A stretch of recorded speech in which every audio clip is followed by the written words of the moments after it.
আবিদুল ইসলাম রিমন, সে আইরায় white থেকে। আমার মনে হয় মা তুনিও বুঝছেন, সে আসতেছেন সিলেট থেকে।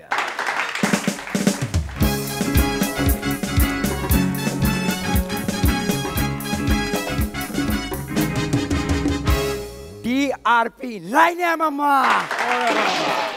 সাজু ভাই, বাসে কিংবা রাস্তায় অপরিচিত কেউ আপনাকে কোনো খাবার দিলে আপনি সেটা খাবেন না, তবে বাসায় যে খাবেন খুব ভালো ঘুম হবে। সুন্দর। হুমায়ুন আহমেদ স্যার একটা কথা বলছিলেন, সুন্দরী মেয়েরা বোকা। তো কথাটা প্রথম আমি বিশ্বাস করতাম না, এখন করি। কেন বলো তো? আমার মতো একটা ছেলে সিঙ্গেল, ভাবা যায়? সুন্দরী মেয়েরা আসলেই বোকা। সেদিন আমার শালিয়া এসে আমার কইলো, দুলাভাই কি ব্যাপার, আপনি দিন দিন শুকায় যেতেছেন, আপা হইতাছে মুঠা, কাহিনী কি? আমি কইলাম, নদীর এপার ভাঙ্গে অপার করে, এই তো নদীর খেলা। একটা দেশের অর্থনৈতিক মন্দা চরমে কখন বুঝবেন? যখন সে দেশের অর্থমন্ত্রী অর্থের অভাবে মারা যায়।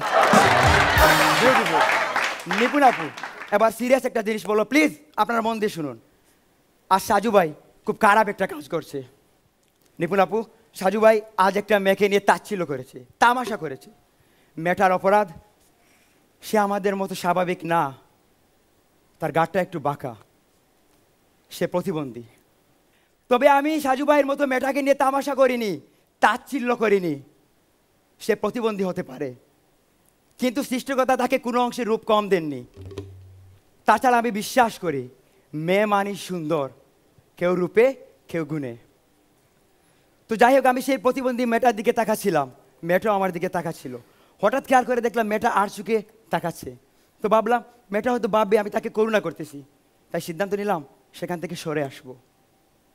তো যখনই সরে আসার সিদ্ধান্ত নিলাম, তখনই খেয়াল করে দেখি আমি যা ভাবছিলাম তার সম্পূর্ণ ভুল। মেয়েটা প্রতিবন্ধী নয়, সে এতক্ষণ গাল বাঁকা করে সেলফি তুলছিল।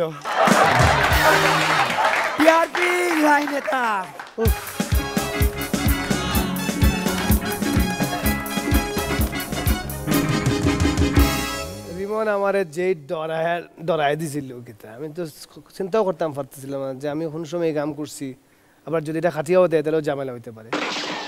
তবে শেষ 5 লাইনটা অসাধারণ ছিল। আমিও মাঝে মাঝে এটা বলি যে এইভাবে যে ছবি তোলাটা কখনো কখনো মনে হয় যে সে কি শারীরিকভাবে তারা ডিসেবল কিনা। যে আমি কখনোই দেখি না কোনো সেলফি নর্মালি তুলছে যে এইভাবে তুলবো, নানা ভঙ্গি, মানে নিজে দেখার চান্স পেলে যেটা। হ্যাঁ, যাক রিমন, তুমি খুব ভালো পারফরমেন্স করেছো, এবং ওই পারফরমেন্সের সাথে সাথে আমার মনে হচ্ছিল যে ও বলেছিল যে এ কুলে ভেঙে ও কুল তুমি গড়ো, যারে কুল কুল দুকুল গেল তার লাগি কি করো। তখন কি হবে জুয়েল ভাই? তুমি শুরু থেকে শেষ পর্যন্ত সুন্দর টেনে গেছো, এবং তুমি নিশ্চয়ই জানো, যেহেতু কৌতুক করো, সব ভালো যার শেষ ভালো, তুমি শেষে ফাটিয়ে দিয়েছো। আসলেই ভালো ছিল, বাট তোমার উচিত ছিল সাজু ভাইকে ফাঁসানো। এখন ফাঁসাও নাই বলে ভাবো আমার হাতে কিন্তু মার্কিং। সো মাঝে মাঝে অন্যকে শান্তি দেওয়ার জন্য হলে আমাকে ফাঁসাবা প্লিজ। যাই হোক, যোগ করছিলাম, তোমার আসলে তুমি শেষে একদম ফাটিয়ে দিয়েছো। খুবই ভালো ছিল তোমার সব জোকস। তোমার কুলি ভাঙেনি, তুমি সব কুলেই সমান, সব কুলেই তুমি স্রোত, কৌতুকের স্রোত বইয়ে নিয়ে গেছো। ধন্যবাদ। Thank you Rimon, thank you.